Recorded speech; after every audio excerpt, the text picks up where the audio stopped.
What's up YouTube, it's I with the Boat, and today I will be giving a few brief thoughts of the new expansion, Battle of Amatsu no Kuni, as well as doing 5 deck profiles right here in this YouTube video.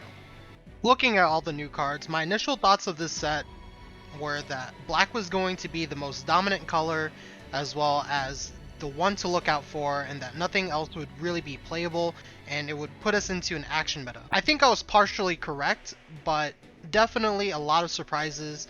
I believe that every color besides red got a lot of support.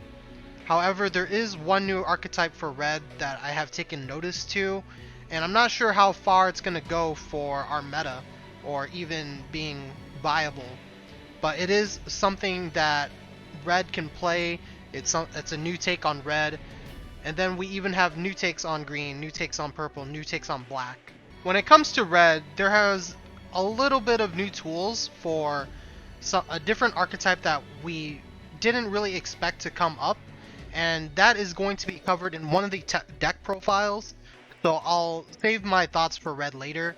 But as far as like the rest of the red toolkit, everything else that was released for red, I feel like it is very underwhelming, that there really isn't a whole lot of new stuff that you would really want to play in a lot of the top meta red decks. I'm sure there's good cards, they're just nothing to replace the current archetypes that we saw from past seasons.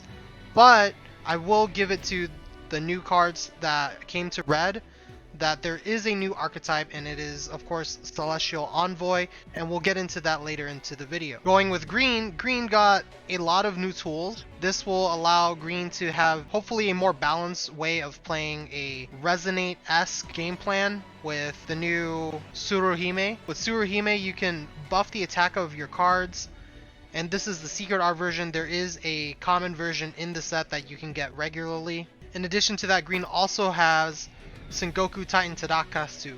I think this card is a very strong version of Orochi, but for green, because once you play it out, your opponent has to feed into it. It does a lot of cool stuff. I actually think this is stronger than Orochi, so it's really cool to see green get this type of tool. It's definitely something they needed. Next up for purple, purple has a lot of new stuff. They're definitely trying to push out a new archetype, and our deck profiles is going to cover that as well. And with that, the purple stuff is trying to push out slow, and it seems to work very well. And then with black, I think that black has all of the most powerful cards coming out from this new expansion, and I do feel that black is going to be the dominant color that most players should be choosing.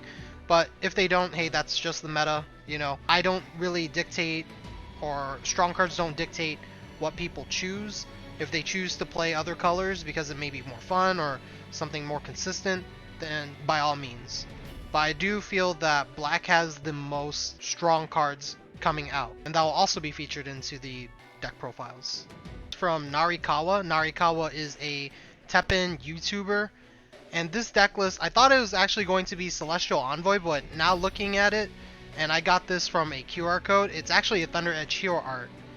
And that being said, I feel like this deck list can both be played with Thunder Edge and Celestial Envoy. My feelings, even though I haven't really played this deck at all, I think that Celestial Envoy, you might actually get a lot more worth out of the deck, but I could definitely see why Thunder Edge could be in this deck and kind of make it pop. Some of the really cool stuff for the new cards is the new Amatsu, which is a 3-drop. The reason why I think that this card is an amazing card for Celestial Envoy is because it can deal damage equal to its own attack split amongst enemy units. So what you want to do is you want to buff your Celestial Envoy. You can probably get like 3 to 4 triggers, and then late game this is dealing, you know, 5 damage split as a 3-drop, and it has rush. So you'll get that ability instantly. But I could see why Thunder Edge might be a also good hero art, because then you can get true triggers at the time it takes for one normally. In addition, there's a lot of actions here. You can use that to kind of like play the neutral game with the Chain Fist, with the inborn powers to buff your units, and that's also memory fodder for you to use for Overdrive Ostrich, Overdrive Ostrich is one of two different ostriches, but this is definitely the better one if you can get that 2 memory out quick, which with this deck you can definitely do that consistently.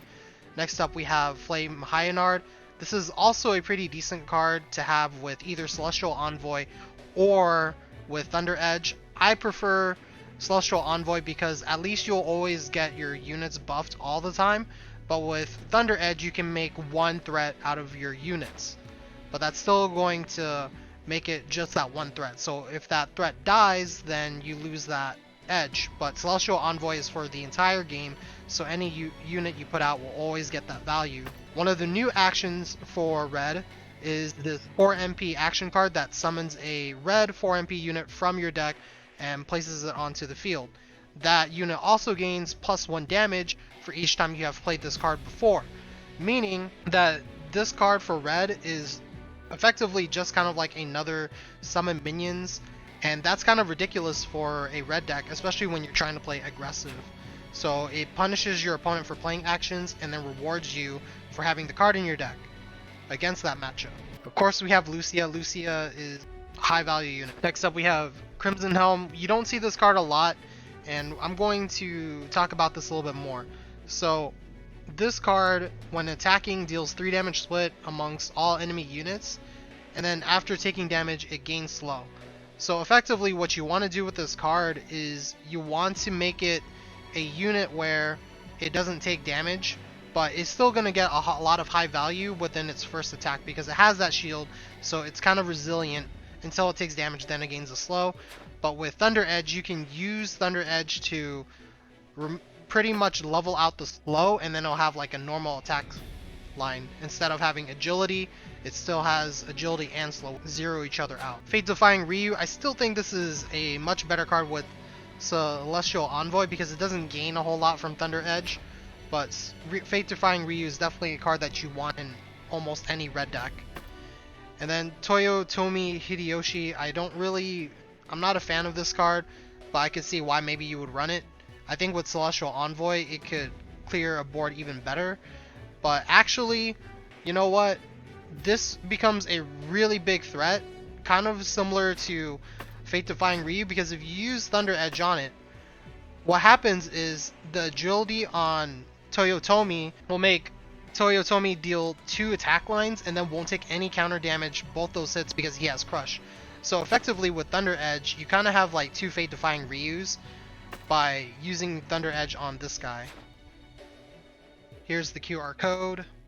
Our next deck is a dual color zombie deck, and this is Amaterasu Great Divine Intervention. This was also built by Kyle P, which is one of the 32 qualifiers for TEPPEN Worlds 2020. If you don't follow Kyle P, his Twitter account is @GetKype, KYPE. So I've actually run into this deck quite a few times in ranked, even last season, this season. And what I can definitely say about this deck list is it never lost its potency, even though it doesn't have the strong agent's memories or doesn't have the conspirator speeches anymore. What's really nice about this deck is that it can keep putting constant pressure, keep out trading your opponent. That was part of the strength that it never lost as a deck. And the only new card in this deck list is Two Foxes. Two Foxes is a card that allows you to destroy one of your units using the Ascension ability, and then Two Foxes can keep coming out. There's always going to be like 2 copies. The first one's going to be a 3/5, the second copy is going to be a 2/4, and each time there'll be agility units. This allows you to really stack up the ability from Megatortoise, because you effectively are getting almost 3 triggers just from using one of the Two Foxes, and even putting out that pressure. Either your opponent has to kill the Megatortoise, but if they kill the Megatortoise, they'll take a lot of damage from Two Foxes, or they kill the Two Foxes and then they take a lot of damage from the Megatortoise.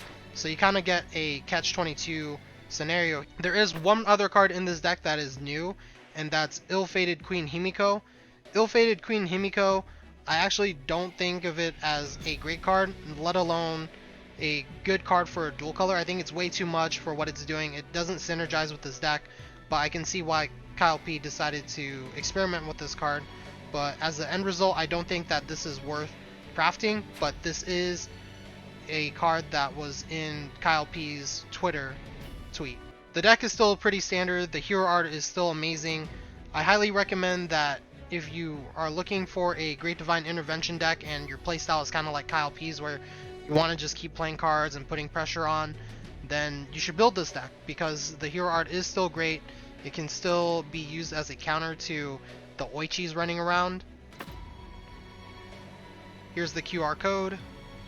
Our next deck list is the slow variant of a lot of the new cards, so you'll see that this is a mix between old cards and new cards and how strong the deck can be. This is a deck that has been getting into the top rankings. I'm not sure if it's going to survive the meta, but it is a new archetype that people are still getting used to playing and as well as getting used to playing against.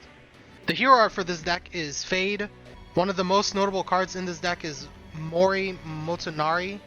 This card, when played, allows you to put 2 purple units from your deck of MP cost 3 or less with slow and place them onto the field.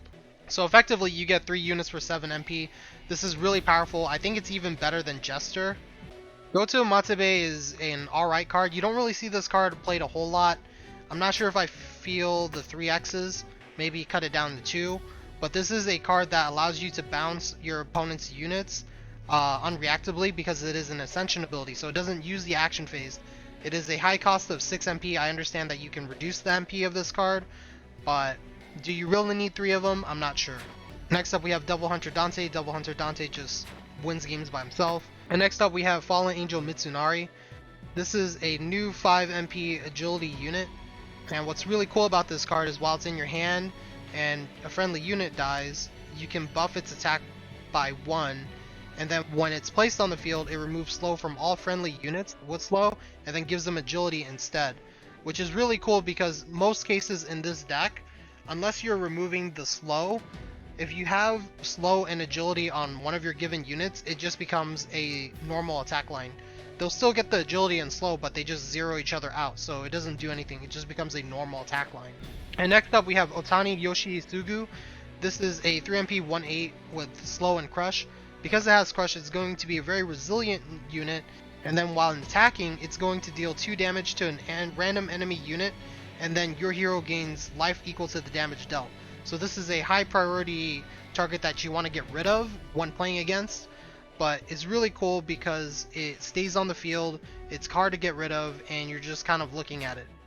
Blue Cyclops is another 3MP flight slow unit, and what's cool about this card is when it deals damage to the opponent, it reduces units in your hand MP cost by 1, but it's only going to reduce 1 at a time. But if you get multiple hits in, it can reduce it even further so that maybe you'll even get like a 2 MP Dante. Next up we have Abe and Kamo. This card is another 3 MP unit. It removes slow from one of your friendly units and then inflicts slow onto an enemy unit. Next up we have Psycha Tower. I actually don't know why this card is in the deck, because giving +2/+2 and slow to a friendly unit just kind of seems mediocre to me. You can't stack slow, so if you give slow to another unit that has slow already, it's not really going to do much because the unit already has slow, and slow does not stack. We have Ceasefire here. Ceasefire, I feel like, is not really a great card normally for this deck, but because Day of Nightmares is still playable, you do want these against any shenanigans that could happen with Rebirth or Living Dead. And then you have this action card, Setsuna, which is a give +1 attack and agility to all friendly purple units with slow. By doing this, it will give agility to all of your slow units, so they'll become normal attack lines. But what you do is you combo with different abilities, like for example Abe and Kamo, or even Fallen Angel Mitsunari, and then you remove the slow, and then all that's left is the agility so they can go fast. Here is the QR code. Next up I have this Yawn deck list that I threw together. This is a hodgepodge of some different tech I was seeing from last season, as well as some new cards that I just wanted to throw in here because I felt like it would be a good fit. What I like about this deck list is it is a shell from the Human Heart Tank deck list that was taken to Worlds last year for TEPPEN Worlds 2020. And I just feel that the human shell is very strong in the sense that it trades very well, there's a lot of counters, and you can get some big damage. It's a good counter to decks that can normally beat green. We only have 2 new cards in here, and the first one is going to be Chosokabe. This card, when played, will explore for the Rising Sun, and then while this card is on the field, it reduces machine cards in your hand and EX pocket by 1 MP. But once you play those cards, they will return to their normal MP. So the reason why this card is good is because it brings out the Rising Sun into your EX pocket, which is a very strong card. I feel like it's on Valstrax levels, and if you remember Valstrax is a flying red unit that was so strong that TEPPEN had to eventually nerf the card, and I think this card is just a better version because you're always guaranteed some type of value when you play this card. And because it's a 5-drop, it's just so resilient to easy removal from black, and because of the high health, red can't really touch it, green can't really seal this, and purple also has trouble bouncing this. So because of that, as well as the heavy pierce, crush, and spillover, this is going to gain you a lot of value all the times that you're going to play it. The next new card that we have is Sengoku Titan Tadakatsu, and this card, the reason why it's so OP is because anytime any action card, meaning your and your opponent's, would affect this card, it would instead halt this card in. So you can't really break this card using your own actions to give it new abilities or anything, because it'll just halt it. And your opponent also can't use board wipes to clear this card. Any type of action card that affects this in any way, either directly or indirectly, will only halt this unit. The stats are really big. You have a 5/12, it has shield, it has anti-air, and then it also has victory, so if it kills an enemy unit, it will effectively destroy another random enemy unit. So because that your opponent always has to answer this card, they're going to spend a lot of resources to either control this card down or to try and trade with it, and it leaves green players in a very good position.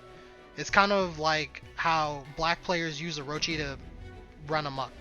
So I'm going to briefly talk about the human shell now, and I definitely want to say that Bombast really makes the deck. Using Bombast to get you some cheap units and then stack up plays where you can get a lot of shields on Karen is very good. And another good card in this deck is Glare of Content. With this card you can use it to pull out a lot of unsuspecting wins. But the best part about this deck I think has to be the hero art. Normally you would run Heart Tank and Armikas in this deck, but I do think that by using Yawn and then having one of your units die, that allows you to play a lot of the new cards like the Rising Sun, and then it also helps you bring out Sengoku Titan Tadakatsu, and I think that those cards are just so powerful that once you play them, they're going to win on their own. So effectively the human shell is more for supporting the new cards, and then the new cards are effectively trying to win you the game. But I do think that there is a good balance that you can rely on either of them to win you the game. Here is the QR code. And last but not least, we have this Despair, Wail, and Perish Oichi deck that I built myself and got top 8 on the first or second day of the new set. Despair, Wail, and Perish is a really ridiculous hero art. It's actually probably the best hero art in the game right now, because what it does is it effectively gives you a +3 in advantage. In games of strategy, usually you and your opponent are always on equal footing, but the way that the games are supposed to boil down to is decision making and how you use your resources to push out your strategy and game plan. The reason why this hero art is broken is that it allows you to +3 in resources onto the field.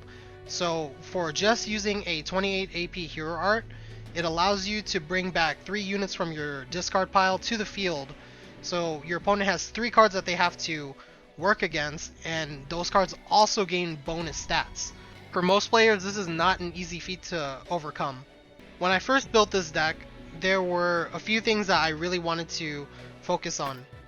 Curse Extraction, people were saying that this ability would be very hard to pull off, but I always get this ability off at full value for every game that I play. And what is also ridiculous about this card is that it is a card that has so much text, so many abilities, It touches 4 different areas of resources. It touches your life, your opponent's life, your field, your opponent's field, and all for 6 MP. You can touch all of those resources and do some type of effect.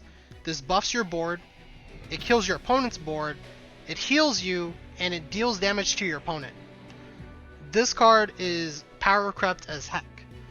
So obviously we had to build a deck with it, and it just so happens that this card synergizes with our hero art so well, because you'll find situations where you're going to play your hero art, gain a full board, and then use curse extraction. There is one note I'd like to make about curse extraction. In the mirror match, you usually don't want to use the first curse extraction, because using the second curse extraction in a given action phase usually has the upper hand. But it's always a case-by-case scenario, so just kind of keep an eye on that. The next most busted card was Priestess Rao. This card will transform into a new unit anytime any type of human dies, except itself. So if your friendly human unit dies or your opponent's friendly human dies, I've even used this card to block an enemy unit that's a human, and then it would get the transform trigger. What you would get is Fox Demon Ninetails. A lot of players are downplaying its ability, which I get.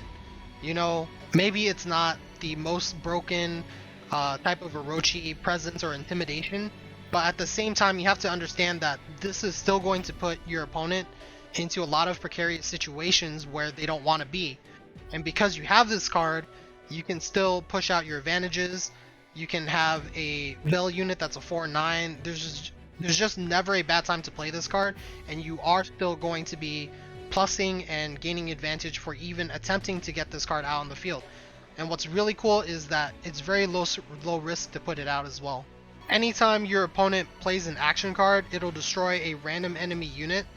This will make your opponent not want to play actions. We don't play a whole lot of actions in our deck. By using those actions, it means that we can definitely not worry about our opponent having to use actions against us, and vice versa. They'll probably not even play actions at all until they get rid of this card, making them put down a lot of resources to get rid of this card, in addition to making them not play in their usual game plan.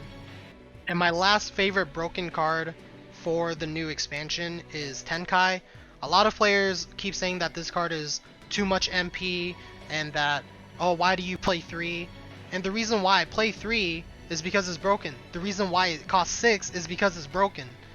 And what's really great about this card is even with the mana cost, you still want to run 3. I feel like it's an auto-clued in every deck, because every time it dies, it becomes a 3-cost unit that's a 4/8, and it'll heal you 3 life for every trigger. So it makes you even to a higher health character. You know, forget the selfish predations. You become a 51 health character when you have self predations in your deck. This card makes you into a plus 18 health character. So with self predation and this, you become a 69 health character for any black deck. So you just run 3 Tenkais, 3 self predations, and boom. As a black deck, you are a 69 health character. Moving on to the rest of the deck, we have Disease Souls. I had a question, why do I feel like this is a playable destroy spell? And the reason being is because it is a 5 MP destroy card, and I think it's the best 5 MP destroy card because it can destroy any unit. It also does the sacrifice life, and I don't think that the giving your opponent a unit really matters. I ended up only putting 1 Alexia Ashford in this deck because when I tried to, it would either clutter, and it wasn't just as good as having a Raging Demon on board. So we have the 1x Alexia Ashford just to have that unreactable destroy, but in most cases having any more than 1 will become very awkward with this deck.